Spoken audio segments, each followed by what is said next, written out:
नमस्कार আমি প্রবীর।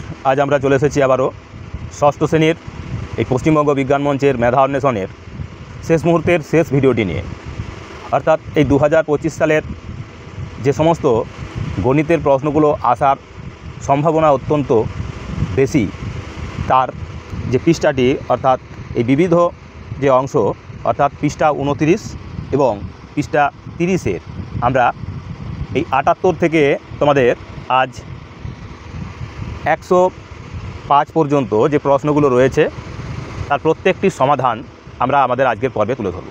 তো সেই কারণে আমি আমার সকল ভিউয়ার্স তথা সচেতন অভিভাবক এবং প্রিয় ছাত্রছাত্রীদের বলবো, ধৈর্য ধরে সম্পূর্ণ ভিডিওটা দেখো, আর তার পাশাপাশি অবশ্যই প্রত্যেকটি ভিডিওর প্রত্যেকটি অঙ্কের সমাধান বাড়িতে অনুশীলন করো।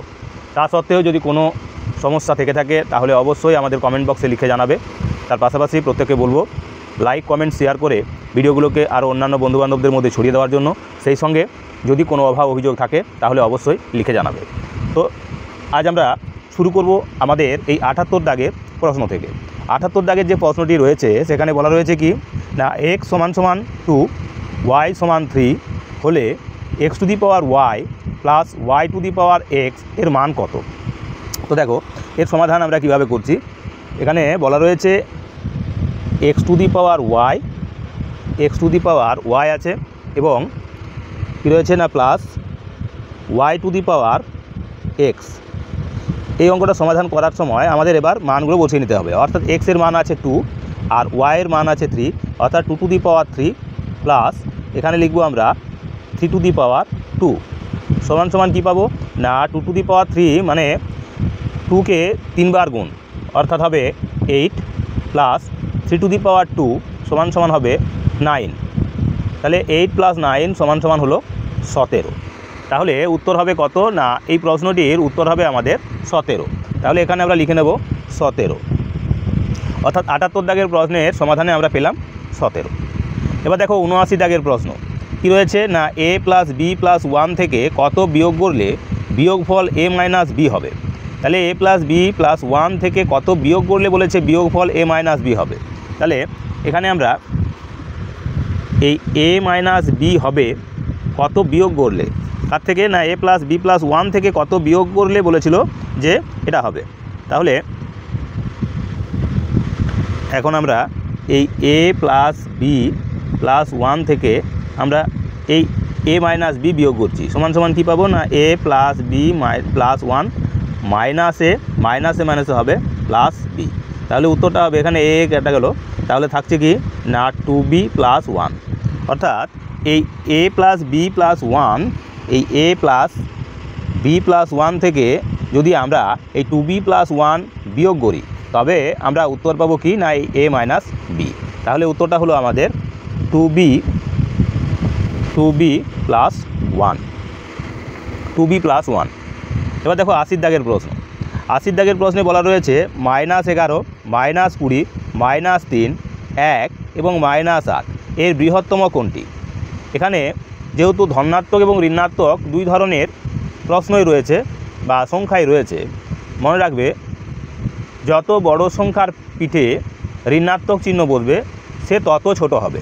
তাহলে এখানে সবচেয়ে ছোট যদি দেখা যায় তাহলে সেটা হবে -20, তারপরে হবে -11, তারপরে হবে -8, তারপরে হবে -3, আর এখানে 1 রয়েছে যেটি ধনাত্মক, এই 1 সংখ্যাটি হবে তাহলে বৃহত্তম সংখ্যা।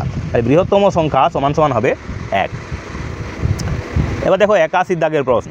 81 দাগের প্রশ্নে বলা রয়েছে কি না, এখানে আছে x = -1 y = -2 z = -3 হলে x + y + z x - y - z সমান কত? তো দেখো এই সরল অঙ্কের মান নির্ণয়ের সরল অঙ্কটি যে রয়েছে তার সমাধান আমরা কীভাবে করি।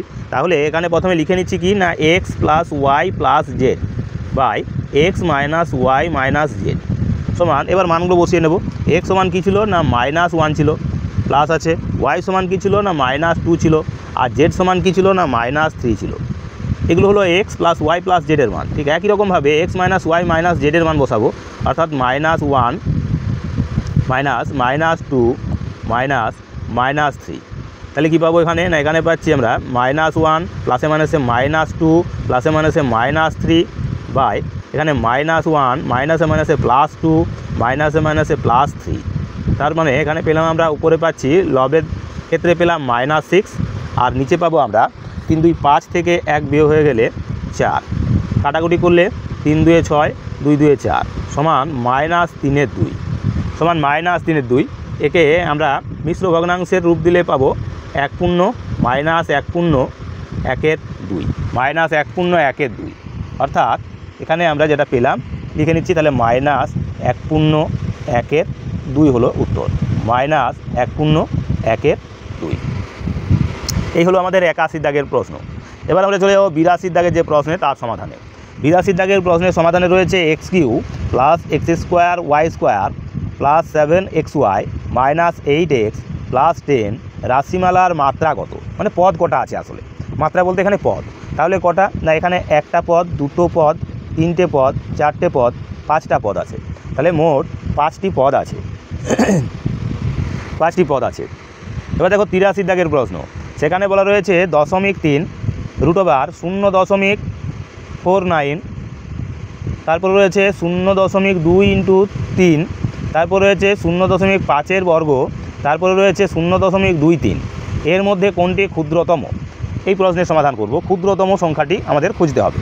তো এখানে ছিল প্রথমেরটাতে 0.3 একটি, তারপরে ছিল কি না, তারপরেরটা যেটা ছিল সেটা ছিল √0.49 সমান হবে 0.7, তারপরে ছিল কি না 0.2 × 3 সমান 3 × 6 অর্থাৎ 0.6 হবে, একটার পর দশমিক বসে গেল। আর ছিল কি না 0.5 বর্গ সমান হবে 0.25 অর্থাৎ এটা পাবো। আর একটা ছিল কি না 0.23। তাহলে এদের মধ্যে ক্ষুদ্রতম কি হবে? আমরা এটাকে নির্ণয় করার সময় যেহেতু এখানে প্রত্যেকটি প্রায় 2 অঙ্কের সংখ্যা, মানে দশমিকের পরে দুটো করে অঙ্ক রয়েছে, তাই প্রত্যেকের আমরা দুটো করে অঙ্ক করে নেবো। এখানে একটা অঙ্ক করার জন্য আরও 0 বসিয়ে নিলাম ডান দিকে, এক্ষেত্রেও একটা 0 বসিয়ে নেব, এক্ষেত্রেও একটা 0 বসিয়ে নেব। তাহলে এখানে 0.30, এখানে আছে 0.70, এখানে আছে 0.60, এখানে আছে 0.25, এখানে আছে 0.23। তাহলে ক্ষুদ্রতম কি হবে না, ক্ষুদ্রতম হবে এই 0.23। তাহলে উত্তর লিখবো এখানে কি না, এখানে লিখবো আমরা এই 0.23। এবার দেখো 84 দাগের প্রশ্ন। 84 দাগের প্রশ্নে বলা রয়েছে কোন ক্ষুদ্রতম পূর্ণ সংখ্যার উৎপাদক 540? তাহলে সেই ক্ষুদ্রতম পূর্ণ সংখ্যাটা হবে কি না 540ই হবে। 540-এরই একটি উৎপাদক হলো 540। তো এরকমই গোছের আরও বাকি যে প্রশ্নগুলো রয়েছে প্রায় 97টির মতো প্রশ্ন, এই প্রায় 22 কটি এখানে করেছি আমরা, 1টি 2টি 3টি 4টি 5টি 6টি 7টি অঙ্কের সমাধান করে নিয়েছি। এখনও 21টির মতো অঙ্ক রয়েছে আমাদের আজকের পর্বে, যা অত্যন্ত গুরুত্বপূর্ণ এবং এই প্রশ্নগুলোর মধ্য থেকেই তোমাদের আগামী 21 তারিখ অর্থাৎ আগামী কালকের পরীক্ষায় অবশ্যই আসার সম্ভাবনা। তো সেই কারণে প্রত্যেকটি ভিডিও খুঁটিয়ে দেখে নাও, আর সেই সঙ্গে প্রত্যেকটি ভিডিওর প্রত্যেকটি অঙ্ক বাড়িতে অনুশীলন করো। আবারও বলছি যে ভিডিওগুলো দেখার পর অবশ্যই লাইক, কমেন্ট এবং শেয়ার করো, যাতে করে আরও বেশি তোমাদের বন্ধুবান্ধবদের কাছে এই ভিডিওগুলো খুব সহজেই পৌঁছাতে পারা যায়। সেই সঙ্গে বলবো তোমাদের কোনো মতামত থাকলে অবশ্যই আমাদের কমেন্ট বক্সে তুলে ধরবে। তার পাশাপাশি আর্থিক সহযোগিতার হাত বাড়িয়ে দেবে, এই বিশ্বাস আশা ভরসা রেখে আমরা আরও এগিয়ে যাব এই ভরসায় তোমাদেরকে। এবার আমরা বাকি যে প্রশ্নগুলো রয়েছে তার সমাধানে আমরা করে দেব। তো দেখো পরের প্রশ্ন এখানে রয়েছে 85 দাগের প্রশ্নে 2, 3, 4, 5 এবং 6 দ্বারা বিভাজ্য কোন পূর্ণ সংখ্যা 10,000-এর নিকটতম? তাহলে 10,000-এর নিকটতম কোন বিভাজ্য সংখ্যা? এক্ষেত্রে আমাদের এই 2, 3, 4, 5 এবং 6-এর প্রথমে লসাগু করব। তাহলে এই 2 দেখো এই 2, 3, 4, 5, 6 এদের আমরা লসাগু করছি। যদি লসাগু করি 2 দিয়ে গেল, 2 1 2, 3 নেমে গেল, 2 2 4, 5 নেমে গেল, 2 3 6। এবার 3 দিয়ে গেল, 1 নেমে গেল, 3 1 3, 2 নেমে গেল, 5 নেমে গেল, 3 1 3। তাহলে লসাগু হবে কত না, এক্ষেত্রে আমরা লসাগু পাচ্ছি 2 গুণ 3 গুণ 2 গুণ 5, অর্থাৎ 5 দুগুণে 10, 10 3 30, 30 দুগুণে হবে 60। এটা পাবো আমরা লসাগু। এখন আমাদের কাজ হবে ওই 10,000-কে 60 দিয়ে ভাগ দেওয়া। তাহলে 60 দিয়ে ভাগ দিলে কবার যাচ্ছে, একবার গেল। তাহলে 0, 6 কয় দাও 10, 4 দাও 10, এবার একটা 0 নামলো।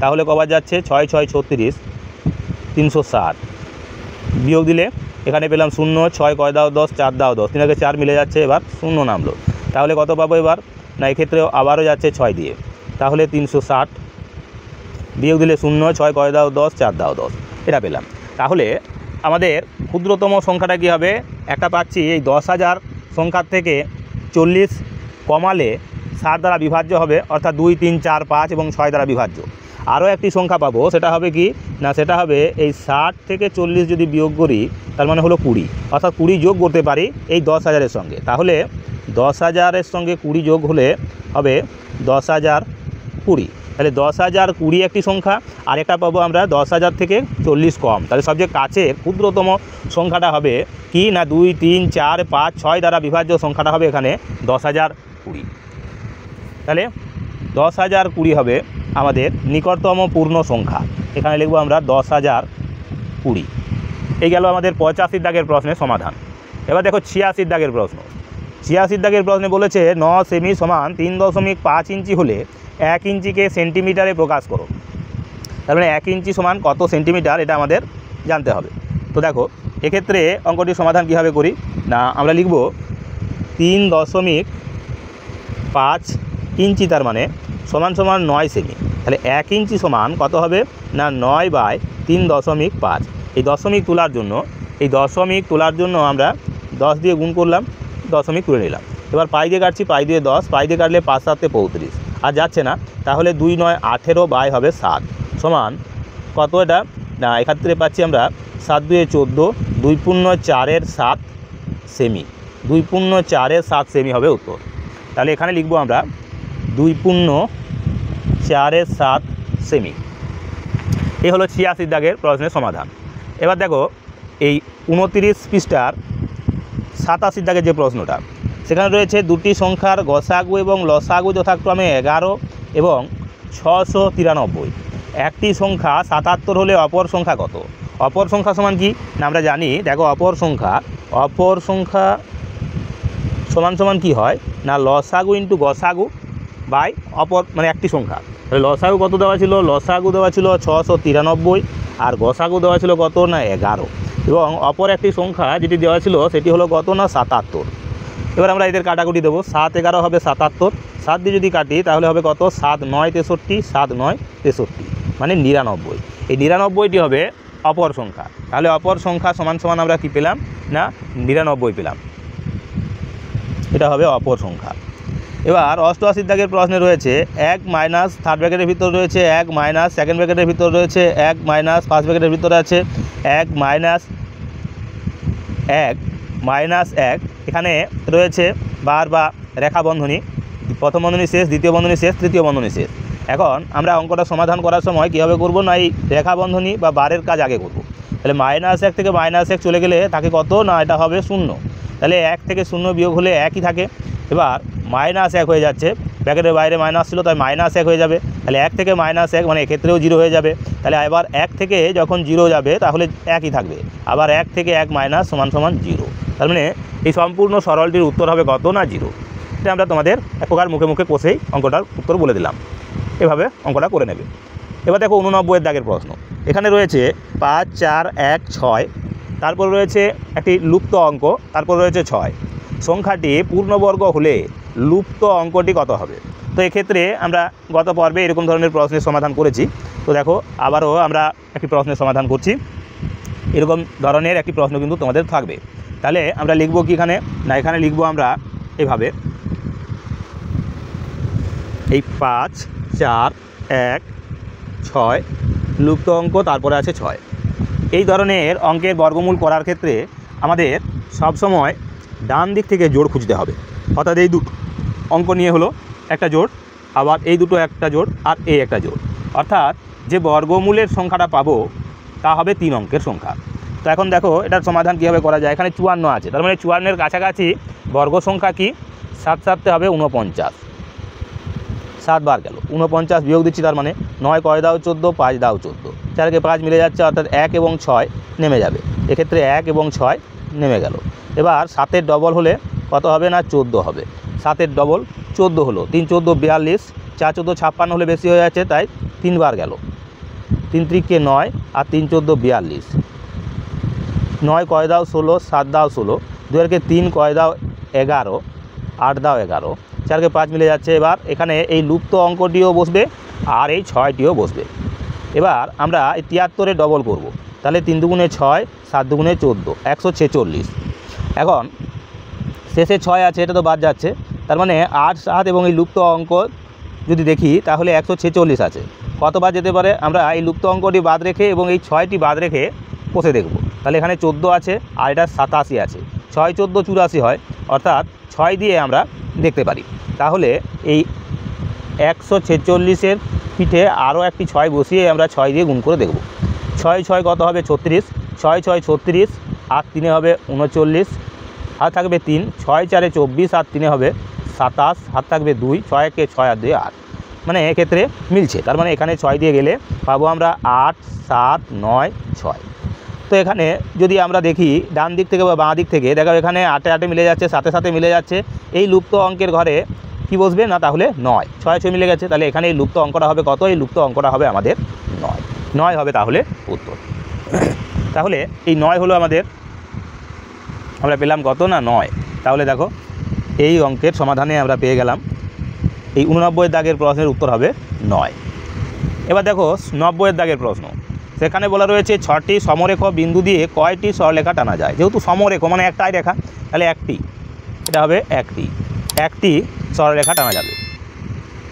এবার রয়েছে 91 দাগের প্রশ্ন, সেখানে বলা রয়েছে 4, 9, 15, 22, 30, 39, তারপর তার মানে এটা হলো প্রথম, দ্বিতীয়, তৃতীয়, চতুর্থ, পঞ্চম, ষষ্ঠ।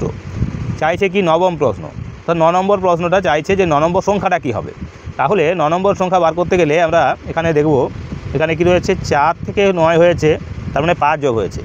এই শ্রেণীর নবম পদটি কত? তাহলে 4 থেকে 9 মানে 5 এখানে যোগ হয়েছে, আবার 9 থেকে 15 মানে 6 যোগ হয়েছে, 15 থেকে 22 মানে 7 যোগ হচ্ছে, আবার 22 থেকে 30 মানে 8 যোগ হয়েছে, আবার 30 থেকে 39 মানে 9 যোগ হয়েছে। তাহলে 6টা অঙ্ক পেয়ে গেলাম। সপ্তম সংখ্যাটাতে কত হবে? 10 যোগ হবে, 10 যোগ হলে হবে 39 থেকে, এখানে 39 থেকে হবে 49, আবার অষ্টম সংখ্যাটা হবে 11 যোগ, তাহলে 49 থেকে 11 যোগ করলে হবে কত না 60, এবং নবম সংখ্যাটা হবে ওই 60-এর সঙ্গে 12 যোগ মানে 72, তাহলে সেই নবম সংখ্যাটি হবে কত না 72।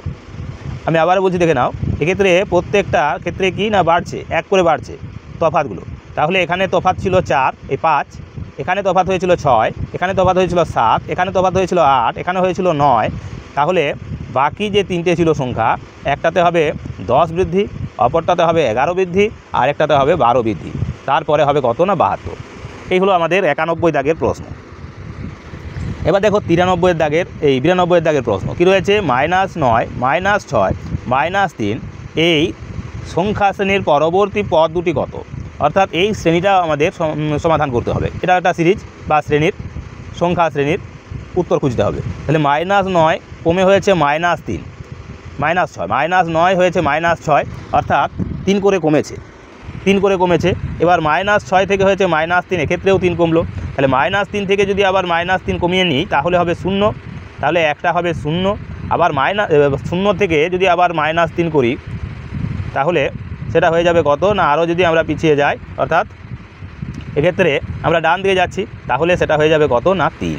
তাহলে -9, -6, -3, 3 করে যখন কমছে তখন আমরা পৌঁছে যাব দুটো সংখ্যা, পরবর্তী যে দুটো সংখ্যা পাবো তা হবে 0 এবং 3। এবার দেখো 93 দাগের প্রশ্ন, এখানে রয়েছে -a - b, a + b এবং a² + b² এর গুণফল কত? অর্থাৎ এখানে রয়েছে তোমাদের এই a - b, a + b, আর রয়েছে a² + b², এদের গুণফল, অর্থাৎ এদের গুণ করলে কি হবে, a - b R a + b গুণ করলে হবে a² - b², তাকে আবার গুণ হবে a² + b²। এখন এটা সূত্র করলে কি হয় না, a² এর হোল স্কোয়ার মাইনাস এটা হবে b² এর হোল স্কোয়ার সমান a4 - b4। এটা হবে তাহলে উত্তর কি না a4 - b4। তো দেখো তাহলে এখানে উত্তরে আমরা পেলাম কি না a4 - b4 এই গেল আমাদের 93 দাগের প্রশ্ন। এবার দেখো 94 দাগের প্রশ্ন। 94 দাগের প্রশ্নে রয়েছে -17, -7, -1 এবং 0 এর মধ্যে বৃহত্তম সংখ্যাটি কি? বৃহত্তম সংখ্যাটা হবে 0। 0 হবে বৃহত্তম সংখ্যা, তাহলে উত্তর লিখব এখানে 0। এবার দেখো 95 দাগের প্রশ্ন। 95 দাগের প্রশ্নে রয়েছে কি না, x জন ছাত্রের বয়সের সমষ্টি y বছর, x জনের বয়সের সমষ্টি, z বছর পর ওই ছাত্রদের বয়সের সমষ্টি কত হবে? তাহলে x জনের বয়সের সমষ্টি বলে দেওয়া ছিল y বছর, এবার সেই x জনেরই কি বলেছে না z বছর পর ওই ছাত্রদের বয়স, তাহলে ওই y প্লাস হবে x এর সঙ্গে z গুণ হয়ে গিয়ে xz, অর্থাৎ y প্লাস xz বছর। এটা হবে কি না x জন ছাত্রের বয়সের সমষ্টি যখন y বৎসর এবং z বৎসর পর ওই ছাত্রদের বয়সের সমষ্টি, সেটা হবে y প্লাস xz। এবার দেখো পরের প্রশ্ন, অর্থাৎ 96 দাগের প্রশ্ন। এখানে কি রয়েছে না, এখানে রয়েছে কোন বৃহত্তম সংখ্যা দ্বারা 210, 315, 147 এবং 161 বিভাজ্য? তার মানে কোন বৃহত্তম সংখ্যা বলেছে, অর্থাৎ আমাদের এক্ষেত্রে গসাগু করতে হবে। তো দেখো এক্ষেত্রে আমরা গসাগু করছি। গসাগু যদি করি মানে ভাগ পদ্ধতিতে আমরা এখানে গসাগু করব। এখানে প্রথমে আমরা ছোট সংখ্যাগুলো দ্বারা করব, অর্থাৎ 147 দিয়ে আমরা এখন 161কে ভাগ দিচ্ছি, একবার যাবে। তাহলে 147, 7 কয় দাও 11, 4 দাও 11, 4 কে 5 কয় দাও 6, 1 দাও 6, 14 হলো। এবার 14 দিয়ে ভাগ করব 147কে, 14 1 14, এখানে 7 নামলো, গেল না, ভাগ করলে 0 খেয়েছে। এবার এই 7 দিয়ে ভাগ দেবো আমরা 14কে, তাহলে 7 2 হবে 14, মিলে যাচ্ছে, অর্থাৎ এখানে পাচ্ছি আমরা 7। এবার 7 দিয়ে ভাগ করব আমরা 210কে, 210কে 7 দিয়ে ভাগ করলে 7 3 21, 0 নামলো, মিলে গেল এক্ষেত্রেও। এবার আমরা 315কে ভাগ করব 7 দিয়ে, তাহলে দেখছি কত পাচ্ছি না, এক্ষেত্রে এটা মিলে গিয়েছিলো, 7 দিয়ে চালালে 7 4 28, 8 কয় দাও 11, 3 দাও 11, 35, 7 5 হবে 35, 7 5 হবে 35, মানে হবে কত এক্ষেত্রে 45। তাহলে 45 দিয়ে মিলল, অর্থাৎ 7 হবে গসাগু। যে 7 হবে গসাগু, কারণ 7 দিয়ে সমগ্র সংখ্যাটাকেই মানে সমস্ত অঙ্কগুলোকেই বিভাজ্য হচ্ছে বা ভাগ করা যাচ্ছে, তাই 7 হলো গসাগু। তাহলে এখানে আমরা লিখে নেব কি না, এই 96 দাগের প্রশ্নের উত্তর পাবো আমরা 7। এবার দেখো 97 দাগের প্রশ্ন। এখানে রয়েছে একটি পুস্তক x টাকায় বিক্রয় করলে যত লাভ হয় y টাকায় বিক্রয় করলে তত ক্ষতি হয়। তাহলে পুস্তকটির ক্রয় মূল্য কত? তাহলে পুস্তকটির ক্রয় মূল্য সমান হবে এখানে x টাকায় বিক্রয় করলে, তাহলে এখানে এই বিক্রয় মূল্য যেটা লাভ হচ্ছে সেই বিক্রয় মূল্য, তার সঙ্গে যে বিক্রয় মূল্যে ক্ষতি হচ্ছে একই পরিমাণ, তাদের যোগফল করে আমরা 2 দিয়ে ভাগ করে নেব। তাহলে x + y/2 টাকা হবে ক্রয় মূল্য। তাহলে ক্রয় মূল্য সমান বিক্রয় মূল্য দুটোর যোগফল করে আমরা 2 দিয়ে ভাগ দেব, তাহলেই পেয়ে যাব আমরা ক্রয় মূল্যটা। এগুলো আমাদের 97 দাগের প্রশ্ন। এবার দেখো এই 29 পৃষ্ঠার শেষ যে প্রশ্নটি তার উত্তর। এখানে বলা রয়েছে একটি সংখ্যার সহস্র স্থানে অঙ্ক x, শতক স্থানের অঙ্ক y এবং দশক স্থানের অঙ্ক 7 এবং একক স্থানীয় অঙ্ক 3 হলে সংখ্যাটি কত? তো এই সংখ্যাটির সমাধান করার জন্য আমরা এইভাবে সমাধান করব। দেখো এক্ষেত্রে এখানে লিখছি আমরা, এখানে যদি লিখি এই এক, দশ, শত আর হাজার বা সহস্র, এই 4টি অঙ্ক আছে, অর্থাৎ 4 অঙ্কের সংখ্যা এটি। তাহলে সহস্রাংশের ঘরে কি রয়েছে? সহস্রের ঘরে রয়েছে x আর x, শতক স্থানের ঘরে রয়েছে y, দশক স্থানের ঘরে রয়েছে 7, একক স্থানের ঘরে রয়েছে কত না 3। এই অঙ্কগুলো পাচ্ছি। এখন আমরা কি জানি, এটা হচ্ছে এককের ঘরে 1 দিয়ে গুণ, দশকের ঘরে 10 দিয়ে গুণ, শতকের ঘরে 100 দিয়ে গুণ, আর সহস্রের ঘরে আমাদের কত না 1000 দিয়ে গুণ। তাহলে এটা হবে উত্তরটা কি হবে না 1000x প্লাস 100y প্লাস এটা হবে 70 প্লাস 3 সমান সমান উত্তরটা হবে এই 1000x প্লাস 100y প্লাস 73 এটা হবে উত্তর। তাহলে এখানে আমরা এই 29 পৃষ্ঠার শেষ প্রশ্নটির উত্তর পেয়ে গেলাম, পেলাম 1000x প্লাস 100y প্লাস 73। এবার আমরা চলে যাব আমাদের এই পর্বের শেষ যে পৃষ্ঠাটি, অর্থাৎ 30 পৃষ্ঠার বাকি 9টি যে প্রশ্ন রয়েছে তার সমাধানে। তো চলো তার আগে আবারও সকলকে বলবো ধৈর্য ধরে বাকি 9টি প্রশ্নের উত্তরও দেখে নাও। তার পাশাপাশি অবশ্যই ভিডিওগুলি ভালো লাগলে লাইক কমেন্ট শেয়ার করে আর অন্যান্য বন্ধুবান্ধবদের মধ্যে ছড়িয়ে দাও এবং অবশ্যই বাড়িতেই প্রশ্নগুলো বারবার ধরে অনুশীলন করো, যাতে করে আগামী 21 তারিখ এই পশ্চিমবঙ্গ বিজ্ঞান মঞ্চের মেধা অন্বেষণ পরীক্ষায় তোমরা অবশ্যই সমস্ত প্রশ্নের সমাধান সহজেই করতে পারো। তো চলো এবার আমরা চলে যাব পরের প্রশ্নের সমাধানে। তো এবার দেখো 99 দাগের প্রশ্ন। এখানে কি রয়েছে না, এখানে রয়েছে √0.01 প্লাস √0.0064 সমান কত, এটা চাওয়া হচ্ছে। এক্ষেত্রে ভালোভাবে লক্ষ্য করব, আমরা এই অংশের সমাধান প্রথমে করব। তাহলে এই অংশের সমাধান করলে কি আছে না, 0.0064 এর রুট আছে, তার মানে এটা হবে 0.08, এটা হবে 0.08। তো এর সঙ্গে যখন এই 0.01 যোগ হবে তখন হয়ে যাবে কত না, এই 0.08, দেখো খাতায় করছি, এখানে ছিল তোমাদের কোথায় রয়েছে, এখানে এই 0. কত না 01 প্লাস 0.0064 এটা আছে। তাহলে বর্গমূল করলে কি হবে না, এক্ষেত্রে আমরা পাবো √0.01 প্লাস এটার বর্গমূল করলে পাচ্ছি আমরা 0.08 সমান 0.09, তার বর্গমূল হবে সমান সমান কত হবে না 0.3 হবে উত্তর। তাহলে এখানে আমরা উত্তর হিসাবে লিখব কি না, উত্তর হিসাবে আমরা লিখব তাহলে কত না, এক্ষেত্রে আমরা লিখব 0.3 হবে উত্তর। তো এই গেল 99 দাগের প্রশ্ন। এবার দেখো 100তম যে প্রশ্নটা তোমাদের, তার সমাধান। এখানে রয়েছে a সমান 6 এবং y সমান 2 হলে এদের মান কত, অর্থাৎ এই 2ax plus 7x minus 10 by 4ax minus 3a minus 2 সমান কত হবে। তো দেখো এক্ষেত্রে আমরা লিখব এভাবে, এই 2ax plus 7x minus 10 by 4ax minus 3a minus 2 সমান দিয়ে আমরা লিখতে পারি। তাহলে উপরে লিখছি কি না 2 ইন্টু এ বলতে কত ছিল না 6, আর বি এক্স বলতে কত ছিল 2, প্লাস 7x, তাহলে 7 ইন্টু এক্স সমান ছিল কি না 2, মাইনাস 10, এখানে ছিল 4 ইন্টু এ বলতে এখানে 6 আর এক্স বলতে হলো 2, মাইনাস 3 ইন্টু এ বলতে ছিল 6 আর এখানে ছিল কত না 2 সমান সমান আমরা পাচ্ছি 2 6 12, 12 2 হবে 24 যোগ 7 2 হলো 14 বিয়োগ 10 বাই এখানে পাচ্ছি আমরা 6 4 24, 24 2 হবে 48 বিয়োগ 3 6 হবে 18 বিয়োগ 2 সমান পাচ্ছি কত 24 আর 14তে যোগ করলে হবে 38, 38 থেকে 10 চলে গেলে থাকবে 28 বাই এখানে 48 থেকে 18 চলে গেল, তাহলে থাকছে কত না 30, তার থেকে আবার 2 চলে গেলে থাকবে এক্ষেত্রেও 28, 28 কেটে গেলে 1 হবে। তাহলে এক্ষেত্রে আমরা উত্তর পাচ্ছি কত না 1, অর্থাৎ এই 100 দাগের সমাধানে আমরা পাবো 1। এর দাগের 100টি যে প্রশ্ন, তার সমাধান আমরা তোমাদের ইতিপূর্বেই সমাধান করে দিলাম। এবার এই 30 পৃষ্ঠার বাকি যে প্রশ্নগুলো রয়েছে তার সমাধান দেখো। এখানে বিয়েতে রয়েছে কি না, বিয়ের এর দাগের প্রশ্নে বলেছে 0.424242 ডট ডট দেওয়া আছে, তার মানে এটা একটা সিরিজের মতো চলতেই থাকছে। এখন এর উত্তর কি হবে, তার মানে যেহেতু 4242 করে আসছে, অর্থাৎ এখানে 4 এবং 2 বারবার ধরে ফিরে আসছে, তার মানে এটাকে আমরা আবৃত আকারেও নিতে পারি, অর্থাৎ এটাকে লিখতে পারি আমরা 0.42, 4 এবং 2 এর মাথায় আবৃত দশমিক বা পৌনপৌনিক বসাতে পারি, অর্থাৎ এটা হবে 42 এর 99। এই অপশানটা হবে এর সঠিক উত্তর, অপশান 2 এরটা হবে সঠিক উত্তর।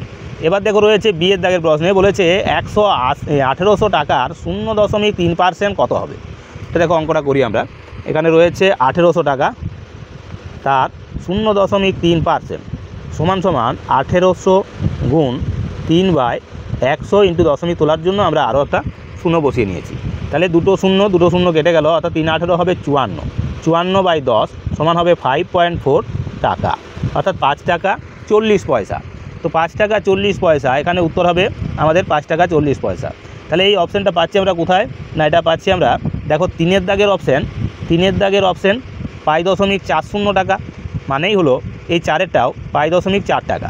ওই দুটো উত্তরই পাবো, অর্থাৎ আমরা 3 এবং 4, অপশান 3 এবং অপশান 4 এই দুটো উত্তরকেই নেব। এবার দেখো সি এর দাগের প্রশ্ন বলেছে কোন জোড় পরস্পর মৌলিক। পরস্পর মৌলিক হলে তাদের গসাগু হবে কত না 1। অর্থাৎ এখানে যেমন রয়েছে 5 আর 15, এদের গসাগু করলে হবে কিন্তু 5। 9 আর 16 এদের গসাগু করলে কিন্তু হবে 1। তাহলে এটা হবে পরস্পর জোড় মৌলিক, পরস্পর মৌলিক সংখ্যা। এই জোড় হবে পরস্পর মৌলিক সংখ্যা। 12 আর 16 এদের গসাগু হবে 4, তাই এরা পরস্পর মৌলিক নয়। 18 এবং 24 এরাও পরস্পর মৌলিক নয়, কারণ এদের গসাগু হবে 6। তাহলে উত্তর হয়ে যাচ্ছে কত না এই 9 এবং 16 এই জোড়টি। এবার দেখো বাকি রয়েছে আর 2টি প্রশ্ন, তাহলেই আমাদের আজকের পর্ব সারা হয়ে যাবে। তো সেই 2টি প্রশ্নের উত্তরও তোমরা দেখে নাও। কি বলেছে না 2 ঘন্টা 24 দিনের কত অংশ। এখানে তার মানে 24 দিনকেও আমাদের ঘন্টা করে নিতে হবে। তাহলে 2/24 × 24, 2 12, 2 1 2, 2 12 24 সমান সমান কত হবে না 1 288। যদি গুণ করি আমরা 12 4 48, 12 2 24 আর 4 হলো 28, অর্থাৎ 1 28, এই 1 288। এই অপশানটা অর্থাৎ অপশান 4 এটা হবে আমাদের এই ডি এর দাগের প্রশ্নের সমাধান।